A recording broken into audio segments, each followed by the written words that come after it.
podcast where we put you on the map. This is Ron Costa broadcasting live from the Mappable USA studios in Las Vegas, Nevada.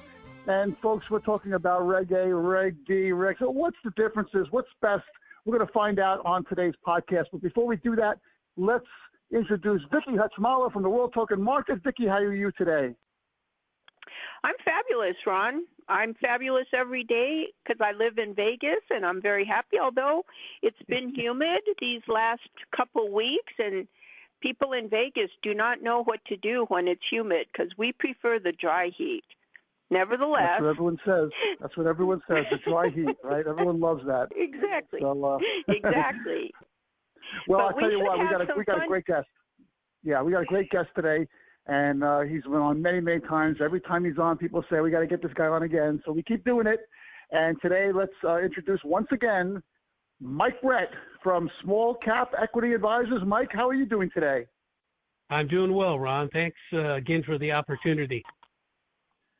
Absolutely. It's our pleasure as usual. And you're out there in the perfect weather, right? You guys are great all year round. Right. Well, I was telling Vicki before the show, it's been 100 degrees the last couple of days. Ooh.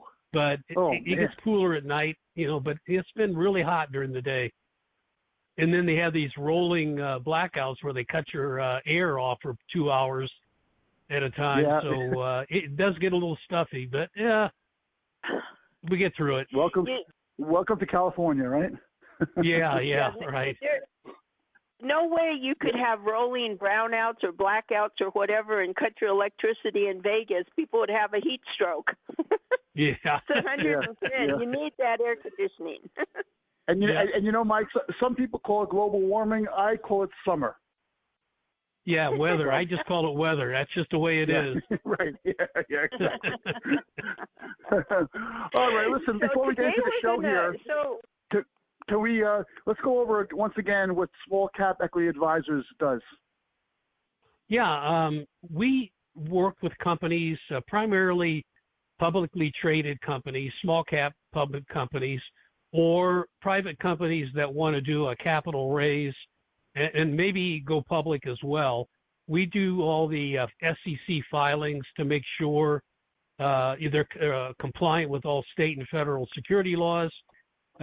We have a good network of investment banks and broker-dealers that we work with, that we make introductions to for the companies. And we work in all sectors. It can be oil and gas. It can be technology, cannabis, pharmaceuticals, almost all sectors. And we help the companies build their shareholder base and make introductions to capital sources for them. We've been doing it for over 30 years. Yeah, it's a long time. And you mostly work with established companies. Is that right? Yes. Yeah. We typically don't work with startups or pre-revenue. Several reasons. The history for startups and pre-revenues is dismal. I mean, 90% of them go out of business before they really, hit a plateau or anything. So, we like companies that are generating at least $2 to $5 million in revenue and have a seasoned, experienced management team and some kind of barriers to entry for competition. So we avoid the startup scene. Right. Okay. Now, a lot of these companies, of course, they found out about crowdfunding via the Jobs Act a while back, and there's a ton of ways to do it, right? We got the Regulation A, they got the Reg.CF, et cetera. So let's get into this a little bit today about what you think are the differences maybe, or something that companies should look at to decide which way to go.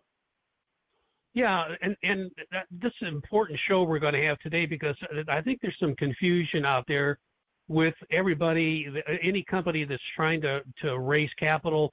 Some of them really don't know about the Jobs Act and the benefits of the Jobs Act, which is, again, Reg.A plus, it's CF, crowdfunding, and Reg.D offerings. And let me just cover some of the pros of all of those and then also some of the cons. When you do a Reg.D private placement raise, you have a PPM put together by your securities attorney, and then you have to market that Reg.D offering. The drawback to that is there are a couple of them. Number one, the stock that you're selling to investors is restricted stock for at least 12 months until you, the issuer, do a registration to register those shares. Well, the drawback to that is that's dead money for the investor. He puts his money in, let's say $500,000 into a private 506C Reg.D offering, and he can't do anything with the stock. It's just dead money. It sits there, and a lot of the companies just don't do a registration statement after 12 months to free up the stock. It's like you're at their mercy as an investor. That's number one. Number two, with a Reg.D 506C offering, you can only attract capital from accredited investors.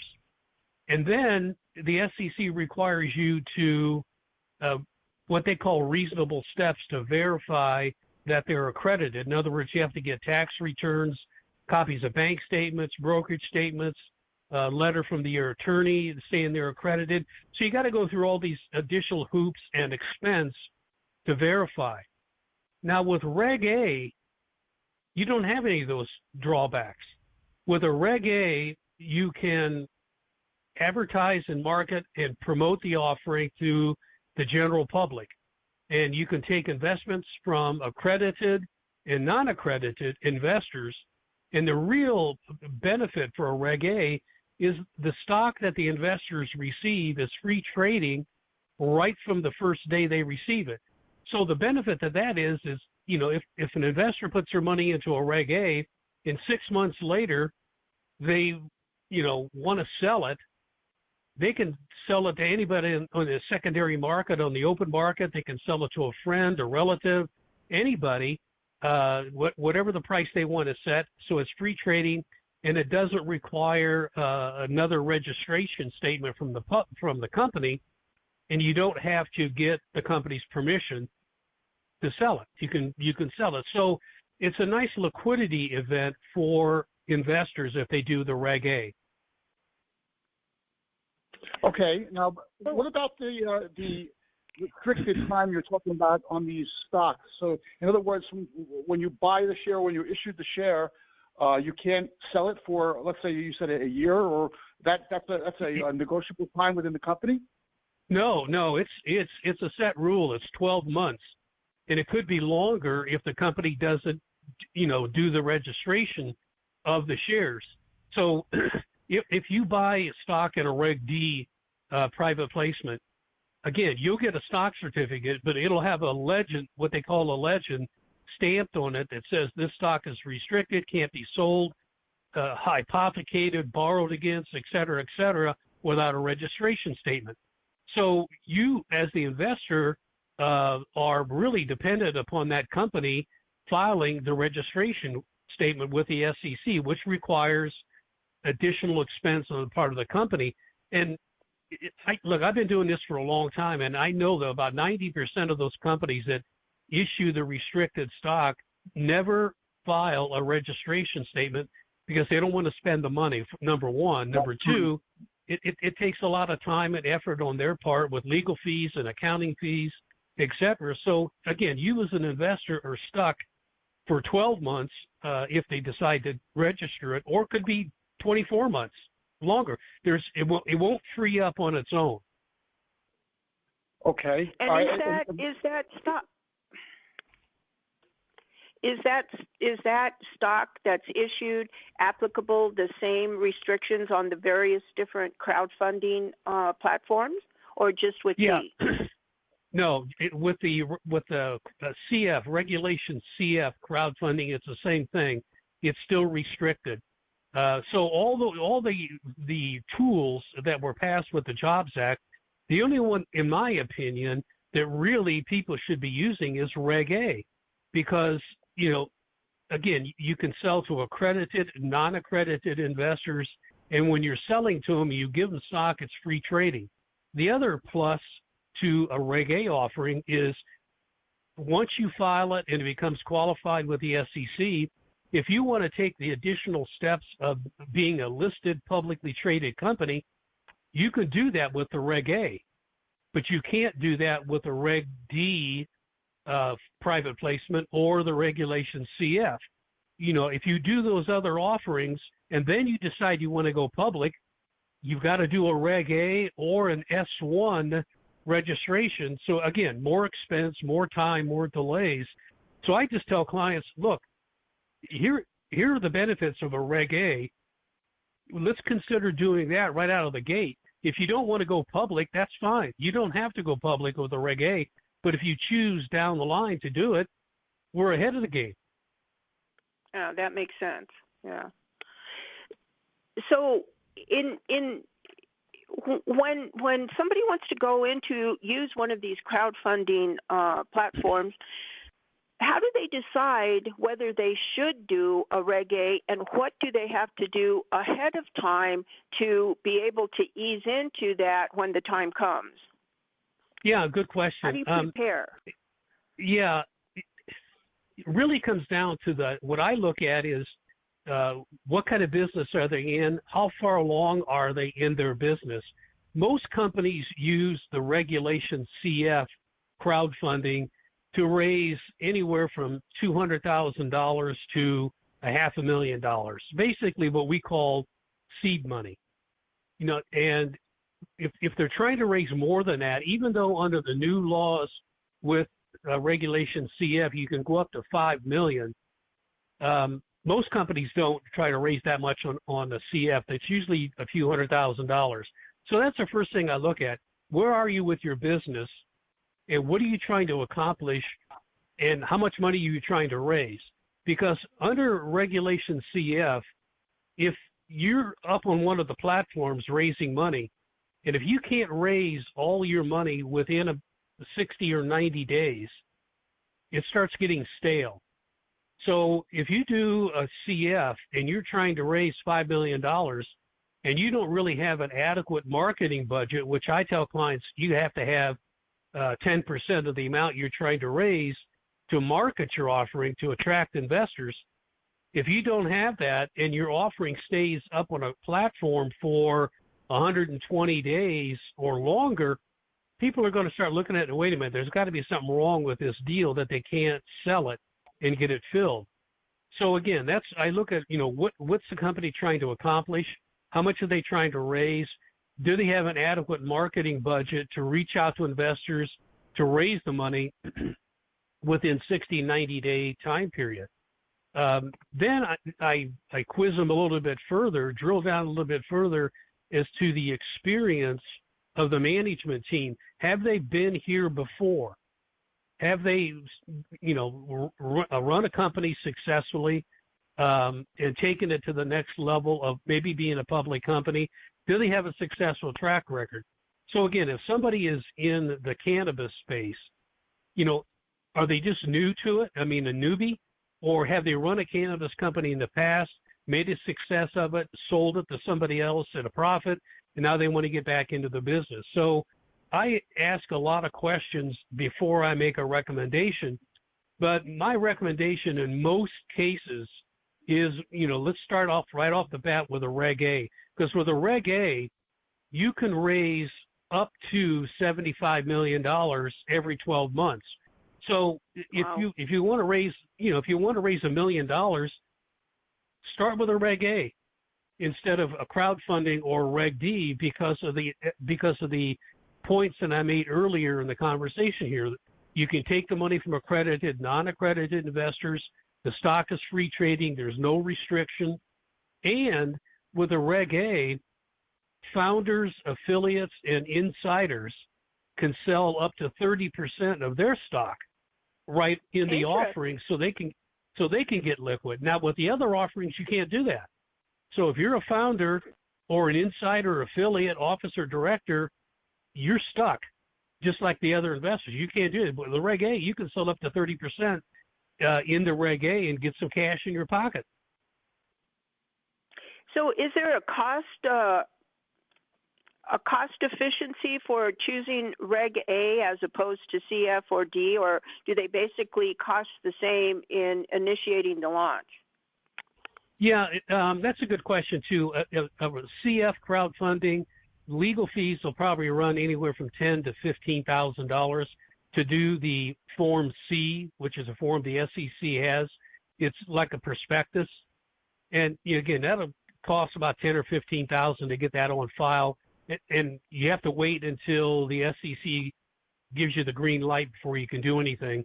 And then once you get a green light, you need to go to a funding platform that's approved by the SEC, like Start Engine or MicroVentures. There's about 40 of them out there. There's about 10 of them that are any good.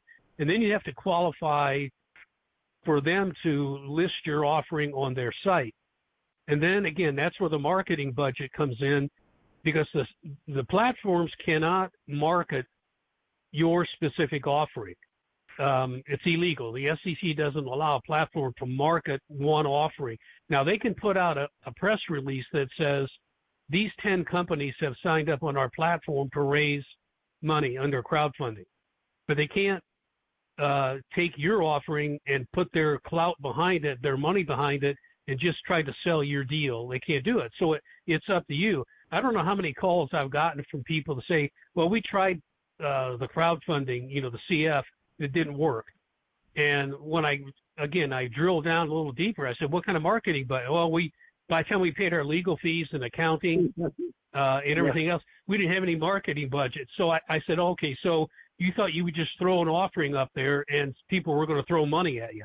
And the answer, yeah, we thought the money would roll in. It doesn't work that way. Right, it doesn't. It doesn't work like that. You mentioned that the portals really can't market for each individual deal, but tell the portals that, because it sounds like when they try to talk to you, it's like their biggest asset or positive. Oh, list with us because we have so many investors on our site that maybe somebody who doesn't even know you may see your deal and like it and end up investing in your deal rather than the deal that they came to the site for, right? But that works on the opposite way too, right? That's the sales pitch they all give everybody. Yeah. We have 100,000. We have 100,000 investors on our site. Well, they don't. What they have is 100,000 people that signed up on their site to look at deals, but they're not check writers. So, and the other drawback to those platforms is what you put your offering up there with 1,000 other offerings, and you spend money to market and draw them to that platform, they're going to look at other deals besides yours. Exactly. So, no thanks. No thanks.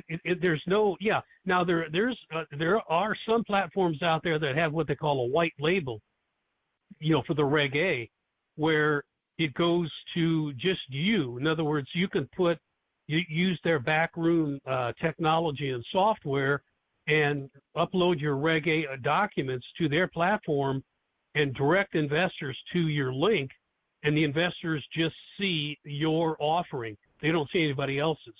So I make recommendations to using those kind of platforms. I agree 100%, because a lot of times you can run it off your own website with their own color, your own logo, and they don't even know the difference. As long as it's approved by the SEC, then it works. So yes, I agree with you 100% on that. You should always market to your strength, and why spend a lot of money to drive an investor to another project? That's I don't see that. That makes sense. Yeah, and those portals are going to capture all the information and use it later on for other people. So you're building up their business and their potential investor list on your dime. So again, these little things, a lot of people just don't understand. To answer Vicky's question from the beginning of this podcast, there's just a lot of confusion as to, what's out there, number one, and which one is the best for a particular company. Because if you contact a portal directly, they're going to tell you that, they funded $1 billion in deals. Well, they didn't do it. It was the issuers that spent all that money directing people to the link. And again, that's what they're there for. So, but again, there's confusion out there, and I always try to talk to people and kind of walk them through the various elements, the pros and cons of an offering. What I recommend is the best way. And I'm a firm believer in Reg.A, just for the reasons I pointed out. It has all the benefits that you need, and it has very little, if any, drawbacks compared to some of the other ones. So, Michael, are you saying that regardless of the amount of money that you want to raise, that you should start with the Reg.A for those reasons, regardless, even if it's a low raise, or rather than, you don't have to raise $75 million, but what if you want to raise, $500,000? You should still go with the Reg.A to start? Yes. In my opinion, again, because number one, you can attract investment capital from accredited and non-accredited investors, and the stock that you're going to issue to them is free trading, and you can also attach warrants to the Reg.A offering. So in other words, you sell common stock to an investor, you can also attach warrants to that stock so that in, let's say, 1 year or 2 years down the line, the investor can exercise that warrant, which is a warrant to purchase additional stock at a fixed price, a higher price, which gives you access to more capital, and the investor gets a second bite of the apple by being able to exercise that warrant. So, I mean, there's a lot of nuances. So even though you're trying to raise only $500,000 with a Reg.A, you've got a lot more flexibility, in my opinion, for the reasons I pointed. And if you just raise $500,000 and you say, okay, now we want to spend some of that money on listing our company as a public company, you're ahead of the game as far as legal fees and everything like that. Yes, that's the. But again, go for it. Yeah. All right. So here's another question I have then. If you're starting at, say, you want to raise $500,000 and you're doing the Reg.A plus or the Reg.A to begin with, why not raise $1 million at that point? Why not raise $2 million? How do you determine the amount that you're looking to raise when you have up to $75 million on the Reg.A? Yeah, good point. I mean, as part of the Reg.A, as part of any of the offerings we talked about, you have to list a use of proceeds. So if you're trying to raise $1 million, you got to list a use of proceeds. What are you going to use that $1 million for? And it's got to be a realistic use of proceeds. Working capital for this, for that, salaries, overhead. And you can't say, and we're going to have a reserve fund of $500,000. Investors don't like that. So if you can justify $1 million raise or a $5 million raise, then come out of the gate, raising that and show the use of proceeds, and then also how you're going to use that money to build the company and make a return to the investors. Okay, all right, and that leads to the next question, which is then once you create the raise and you're going to raise, let's say, let's just call it $1 million. You have to assign a value to the stock, right, for each share that you're being issued. So who determines that value? You can go two different ways. I work with some third-party valuation firms that will come in, and again, this is for companies that have revenue and maybe some intellectual property or something. So I'll bring a third-party evaluation firm to come in and look at contracts, intellectual property, a lot of elements, cash flow of the company, and then assign a value to that company, and then also a price of the stock. The other way you can go is internally. The company can just say, we want to price the stock at $2 a share. And if they can justify that with revenue and things that they've got going, and so that investors look at it and say, yeah, this stock is worth $2 at this point. So it's kind of like an arbitrary figure if you don't do the third-party valuation, but that's another way that you can do it. And a lot of companies do that. They don't want to spend $15,000 or $20,000 for valuation, which I recommend they do, so you know how much you're giving away. I mean, if you price the stock wrong, you're giving away too much equity in the beginning for a small amount of money, and then when you need to do a secondary financing, you're diluting yourself as the owner. So you need to take the valuation seriously, and if you think you can do it internally, then go ahead and do it. Mm-hmm. So what would you say, Mike, once you create your strategy, you determine you're going to go with Reg.A, what would you say are the three top major mistakes that people do to make their Reg.A launch not really successful. They didn't raise what they wanted, and it didn't go anywhere because they didn't. What would you say are the top 3 mistakes people make? Yeah, good point. Number one, with Reg.A, while the Reg.A the legal work is pending with the SEC, with the Reg.A you can do what's called test the water marketing, which means you can continually talk about your company, talk about your offering, and get some indications of interest from investors. And a lot of companies don't do that. What I hear when I talk to them is they say, we don't want to spend any marketing money now to condition the market and get indications of interest. We want to wait until we're qualified with the SEC. And I say that could be 60 or 90 days before you're qualified, and you've wasted 3 or 4 months of not getting out there and doing the marketing. That's number one. They wait too long before they start marketing. Number two, after the offering is qualified, they don't have any marketing budget set. They never planned on setting money aside. And I always tell clients, you're going to have 10% of the amount you're trying to raise as a marketing budget. YouTube videos, social media posting, conferences, meetings, etc., to make people aware of your Reg.A offering so that they know it's there, because investors are not going to write a check for a deal they've never heard of. So it's marketing, marketing, marketing. Just like in real estate, the old saying is location, location, location. Well, with Reg.A, it's all marketing. If you don't get the word out there, it's going to fail, because people have a lot of money to invest, but again, they only invest in things they know of. And if they've never heard of your offering, if they don't know who you are, you're a total stranger, they don't trust you, you're not going to get them to write a check. That's where the marketing comes in. So those are the top 2 right there. And then the third, I would say, is they don't have a vision as to where they want to go, an exit strategy for investors. In other words, the stock is free trading under Reg.A, so the investor can sell it. But are you going to support that in the secondary market arena for the investor by, again, marketing? Are you going to take your company public to get a liquidity event for the investors? So I would say those are the top 3. Marketing, they fail to do marketing in advance.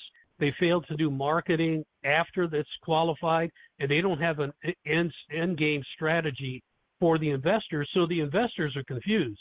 Well, where are we going to go with this? And all that's got to be done in advance of everything. So it's like building a house. That's what a blueprint is for. You don't start building a house without a blueprint. And you don't do a Reg.A offering without a blueprint either. Correct. Yeah. And it seems like such a no-brainer, Mike. That people should think of these things and let people know, because raising money, crowdfunding or otherwise, is not cheap. It takes a lot of money. You need to spend that money wisely so you have something to look at, and thinking that you can just jump in and because you put it on some kind of platform, it's going to be a miracle, overnight success. That just doesn't, it doesn't compute in my mind to just jump in and know whether you're going to sink or swim. Yeah, and that's the problem. There's a myth out there that's been out there for 30 years or longer, that you can raise money without spending money, that everything's free, that you can hire unlicensed money finders to track down money, and you don't have to follow security laws. It's free, free money out there for everybody. And I probably get 4 or 5 emails or phone calls a day from people. Like I had one today. The guy wants to raise $100 million. All right, fine. Wow. So I start quizzing him about, things we talked about on the show. He doesn't have 2 nickels to rub together. He can't pay for legal fees for an attorney. He can't pay for accounting. He's pre-revenue, and you want to raise $100 million. How are you going to do that? Well, that's why I want to do business with you. I thought you knew somebody that could write a check for $100 million. I told him, if I could do that without spending money on legal fees and accounting fees, I would raise $100 million for you. I take it myself. Right, So right, exactly. To your point, Vicki, to your point, there's a curve, an educational curve out there that I have to go through daily with people that they just think there's a free lunch, that, money's going to come to them, whether they, just as long as they have an idea, a deck, a business plan with no SEC filings. There's only two ways to raise money legally. You have a full registration, like an S1 with the SEC, or you file under one of the exemptions, which is Reg.A, Reg.D, or CF crowdfunding. So it's one or the other. Either you have a full registration or you file one of the exemptions, period. There is no gray area. You can't say, well, and I hear this all the time, but we've got a deck. We paid $15,000 for this deck. I said, well, fine, but you can't use a deck to take a check from somebody. You have to have a filing with the SEC, So again, Vicki, to your point, there's a curve that people just refuse to understand. Now, that's why, to answer Ron's question earlier, I deal with seasoned companies, because the ones that are generating revenue and have been around 2, 3, 4, 5 years understand the process. They have SEC attorneys that can prepare the documents. They just need the marketing, which we can provide, and open some doors for them, and they understand there's a cost. So again, startups, they're just a failure waiting to happen in most cases. 99% of them fail. And so that's why we deal with seasoned companies, because they understand there's no free lunch. They understand the process. They understand state and federal security laws, and they're willing to comply with that because they don't want that knock on the door later on. Yeah. And some of these guys, Mike, when they come into your office and they talk about that pie in the sky thing, don't you just want to say, hey, there's a red sign on the door there that says exit, use it, get out of here. Yeah, yeah. Yes. Sometimes I just, my patience just runs real thin. Yeah. And you'd be surprised. That's why on my profile on LinkedIn, I say what I say on there to try to screen the calls. But it's like they don't even read it. They just they send me an email or they a message through LinkedIn. We don't want to pay any fees. We don't want to pay this. We don't want to pay that. Well, then why are you contacting me? My profile. Yeah, my profile says. I follow you on LinkedIn, and I watch your posts, and anyone who's listening to this really should do the same, because they're really phenomenal posts. And the one you did a couple of days ago was to the effect of, get off your butt and start marketing your deal. And that was the tone of the post. I thought that was really great. So okay, listen, before we close this out, just a few more questions that I had. If you're Reg.A, of course, is capped at $75 million every year, you said, right?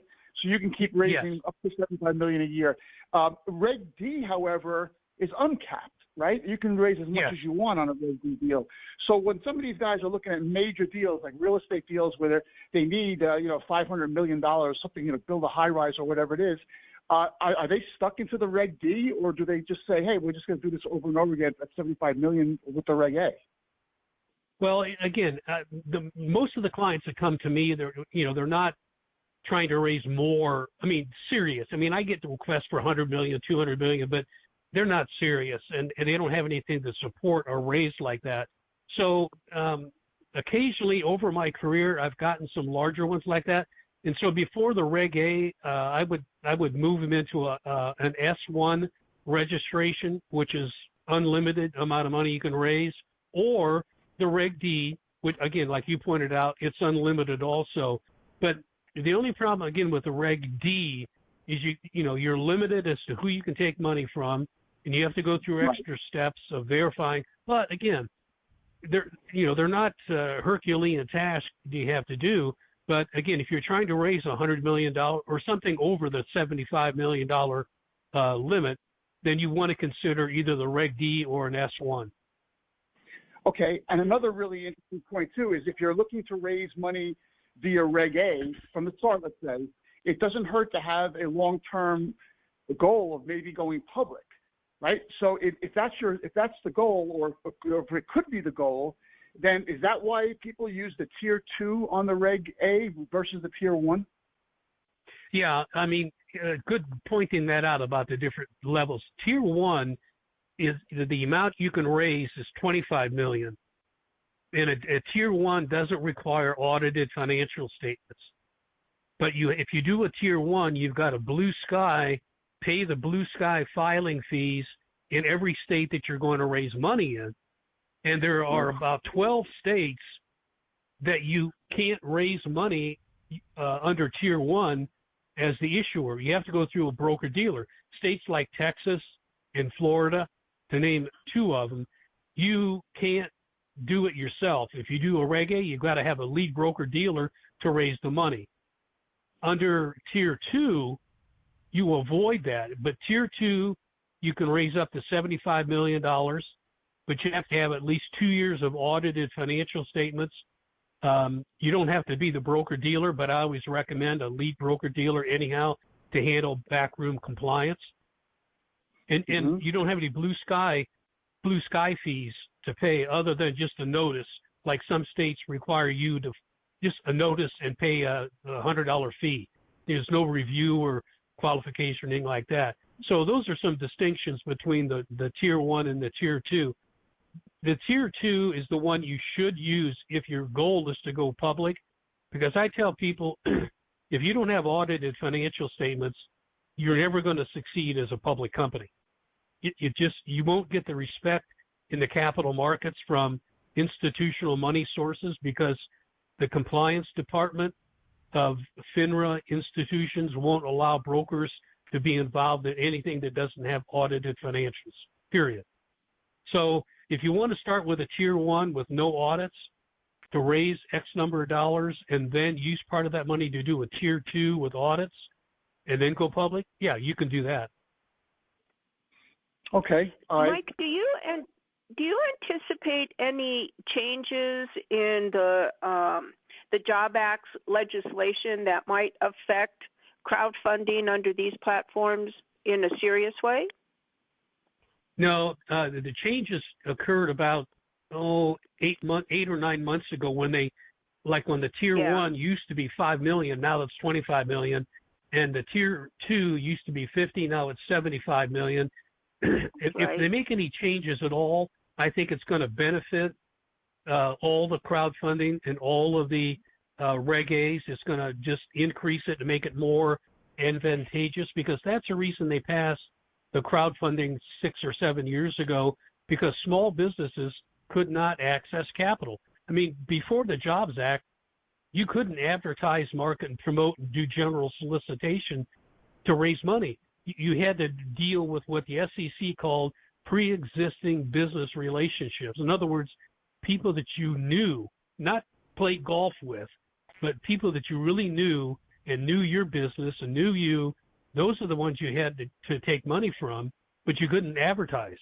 And businesses were saying, wait a minute, we're having a tough time. So anyhow, they lobbied, and eventually the Jobs Act was passed to allow companies to, under certain guidelines, to advertise, market, and promote. Now, you think businesses would just jump for joy that that provision is there. Most of them resist it. No, we don't want to spend any money for marketing. We don't have any money. No, you got to do it yourself, and we'll pay you a commission afterwards. It doesn't work that way. It's illegal.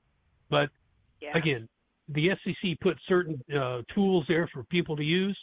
Want to use them, fine. If you want to do it illegally, that's up to you. Yeah. Okay. And I have one last question before we end this. You mentioned before that you could also create warrants for your deal. Who creates those warrants? Is your lawyer just write it in there, or do they have to be approved separately in terms of after the deal is approved? Well, the company has in their corporate resolution and bylaws that they're going to do a Reg.A or a raise. They're going to issue common stock, and they're going to attach a warrant. And they price the warrant wherever they want to price it. and usually a 1, 2, or 3 year exercise price. But all that information has got to be in your initial filing with your Reg.A in order to get qualified. If you don't do it in the beginning, you can't do it later on without filing an amendment to your Reg.A, which is going to cost you more money. So it all has to be done in advance. Awesome. This is really good stuff. I'll tell you, this is amazing. There's so much confusion still with this, and I'm sure, Mike, your phone should be ringing off the hook with these questions that everybody has for you. How does somebody get a hold of you to get more information or to maybe talk to you for a consultation or something? Yeah, they can call me 951-236-8473. They can email me at mikebrette@gmail.com, or just go to my LinkedIn profile. It's got my contact information, my phone number, my email on there as well. And they can message me through LinkedIn as well. All right, that's great. And Vicki, what do you think? I mean, this is pretty informative, huh? Oh, God. I love it when we have Mike Brette on as a guest on our podcast, because he takes the things that are so complicated, like crowdfunding, and just makes them kind of no-brainer, simple things. And people need to understand. You contact Mike Brette, and he will help you because he has the experience and he has the knowledge to help you go through a successful launch. But more importantly, Mike, what you have is you have the knowledge of what not to do to have a successful launch. And I think that right there is like the icing on the cake. Yeah. Excellent. Yeah, I appreciate that comment. And that's what I try to, communicate to potential clients. This is the way to do it. This is the wrong way to do it. This is what you have to do. This is what you need to avoid. And these are the reasons why. And, kind of a educational phone call initially. Right.